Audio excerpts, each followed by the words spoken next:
Hello students, फिर से स्वागत है हमारे चैनल पर। हम आज आपके लिए लेकर आए हैं हिंदी कार्य पुस्तिका प्रभा क्लास 6 एवं 7 के लिए, जिसमें आज हम करने वाले हैं कार्यपत्रक नंबर 15 और कार्यपत्रक नंबर 16। इससे पहले हमने कार्यपत्रक नंबर 14 तक अपने चैनल पर डाल दिए हैं। यदि आपने नहीं देखे हैं तो उन्हें देख लें। कार्यपत्रक 15 में दक्षता दी हुई है गद्यांश या पद्यांश को पढ़कर समझ के साथ उत्तर दे पाने की और निष्कर्ष निकालने की। सबसे पहले हम इस पैराग्राफ को पढ़ते हैं जो कि गद्यांश दिया हुआ है। इसको हम पढ़ते हैं। सांबा नगर में एक बुद्धिमान व्यक्ति रहता था। उसका नाम श्याम सुंदर था। उसी नगर में एक शरारती बंदर रहता था। वह नगर के लोगों को तंग करता था। कभी उनका कोई सामान ले जाता था तो कभी बर्तन, खाना, कपड़े आदि। सभी लोग उससे परेशान हो गए थे। एक दिन श्याम सुंदर ने बंदर को लालच देकर पकड़ लिया और जंगल में छोड़ आया। उसके बाद सभी आराम से रहने लगे। ये हमारा एक पैराग्राफ यानी कि गद्यांश था। इसको पढ़ कर के हमें नीचे प्रश्नों के उत्तर देने हैं। तो प्रश्न नंबर 1 देखते हैं। ऊपर दी गई कहानी को पढ़कर प्रश्नों के उत्तर दीजिए, जिसमें क पर लिखा हुआ है खाली जगह नगर में एक बंदर रहता था। कौन से नगर में रहता था? हमने यहाँ पैराग्राफ में पढ़ा है सांबा नगर में। तो सांबा नगर में एक बंदर रहता था और सांबा का जो ऑप्शन है ये वाला सही है। अगला प्रश्न है ख में, सभी खाली जगह से परेशान थे। किससे परेशान थे? बंदर से परेशान थे। तो यहाँ हम बंदर पर टिक कर देंगे।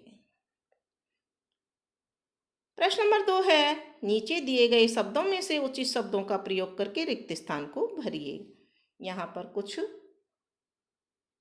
शब्द दिए हैं, जैसे यहाँ आम और अंगूर। खाली जगह दी हुई है। सामने की बेल में खाली जगह लगे हैं, यानी बेल में क्या लगे हैं? आम या अंगूर। तो बच्चों हम जानते हैं कि आम पेड़ पे लगते हैं, बेल में नहीं लगते। बेल में अंगूर लगते हैं। तो यहाँ खाली जगह में हम अंगूर को लिख देंगे। सामने की बेल में अंगूर लगे हैं। ख है, धरती तवे की तरह खाली जगह रही है। ठंडी या तप? तो यहाँ हम देख रहे हैं तवे की तरह, तवा गर्म माना जाता है। तवे की तरह क्या कहते हैं उसको? गर्म होने को तपना। तो यहाँ लिखेंगे तप रही है। धरती तवे की तरह तप रही है। अगला है, सभी डिब्बों पर एक जैसा खाली जगह है। क्या है? निशान या शान? तो डिब्बे पे निशान हो सकता है।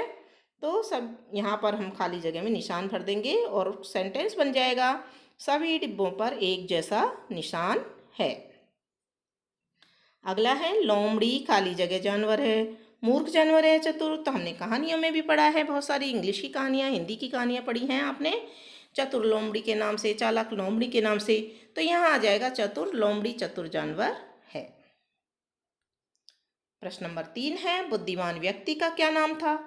तो यहाँ हमने पैराग्राफ में अभी पढ़ा था कि नगर में एक बुद्धिमान व्यक्ति जिसका नाम श्याम सुंदर, क्या नाम था उसका? श्याम सुंदर था। तो यहाँ हम अपने प्रश्न में श्याम सुंदर लिख देंगे उत्तर में। बुद्धिमान व्यक्ति का क्या नाम था? बुद्धिमान व्यक्ति का नाम श्याम सुंदर था। चौथा प्रश्न है, श्याम सुंदर ने बंदर को कैसे पकड़ा? तो श्याम सुंदर ने बंदर को लालच देकर पकड़ा। उसने कुछ लालच दे दिया था बंदर को। पांचवा प्रश्न है, सभी आराम से कब रहने लगे? जब बंदर को जंगल में छोड़ दिया। तो इस तरह से आपका ये कार्यपत्रक नंबर 15 कंप्लीट होता है। अब हम चलेंगे कार्यपत्रक 16 की ओर, जिसमें दक्षता दी हुई है व्यावहारिक व्याकरण शब्द समूह में शब्दों के अर्थ को समझ पाने की। प्रश्न नंबर 1 है, दिए गए वाक्यों के लिए एक शब्द लिखिए। जैसे उदाहरण यहाँ दिया हुआ है, साल का पहला महीना जनवरी। हमारे पिताजी के पिताजी, तो हम सब जानते हैं पिताजी के पिताजी को हम दादाजी कहते हैं। जिस दिन स्कूल बंद रहता है, रविवार या अवकाश। जहाँ 4 रास्ते मिलते हैं, चौराहा। बारिश के बाद में आसमान में 7 रंगों का समूह जो बनता है उसको इंद्रधनुष कहते हैं। प्रश्न नंबर 2 है, नीचे दिए गए शब्दों के लिए एक शब्द पर सही का निशान लगाइए। जैसे कि छोटे भाई को क्या कहते हैं? अनुज। तो यहाँ अनुज के आगे हमने राइट का निशान लगा दिया है। अब यहाँ देखते हैं, जहाँ अनाथ बच्चों को रखा जाता है, पुस्तकालय, हॉस्टल, अनाथालय, गृह, तो यहाँ अनाथालय सही है, तो अनाथालय वाले कॉलम पे हम टिक कर देंगे। अगला प्रश्न है, 3 रंगों के मेल को कहते हैं सतरंगा, तिरंगा, रंगीला, रंगीन। तो यहाँ पर तिरंगा मतलब तीन रंगों के मेल को तिरंगा कहते हैं, तो यहाँ तिरंगे पे टिक कर देंगे। अगला प्रश्न है, जो मिट्टी के बर्तन बनाता है उसको क्या कहते हैं? लकड़हारा, कुम्हार, लोहार, जुलाहा। तो यहाँ पे कुम्हार सही है, कुम्हार पर टिक कर देंगे। मिठाई बनाने वाला, बढ़ई, राजमिस्त्री, पैरा, हलवाई। तो यहाँ हलवाई सही है, तो हलवाई पर टिक कर देंगे। इस तरह से ये प्रश्न नंबर 2 अपना कंप्लीट होता है। प्रश्न नंबर 3 है, दिए गए समूहवाची शब्दों के लिए उचित विकल्प चुनकर सही का निशान लगाइए। जैसे नोटों की गड्डी, लच्छी नहीं होती है, लोटों की गड्डी होती है।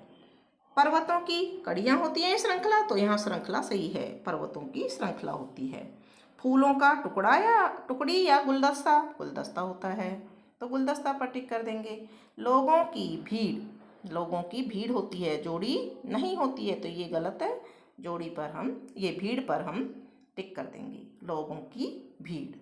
भेड़ बकरियों का टुकड़ी या रेवड़।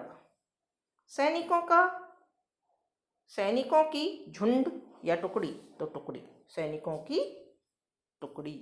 यहाँ पर सही शब्द टुकड़ी होगा, सैनिकों की टुकड़ी।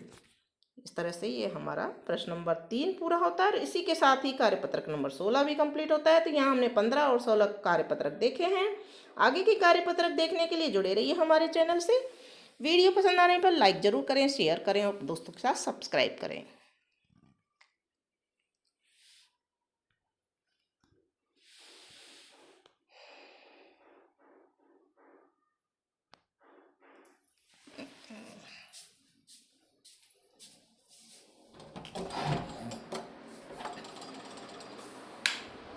छोटू, जल्दी जल्दी में लास्ट में बोल दिया, दोस्तों के साथ सब्सक्राइब करें, चाहिए शेयर करें। हाँ कोई बात नहीं, तो सब्सक्राइब भी कर सकते हैं, शेयर भी कर सकते हैं।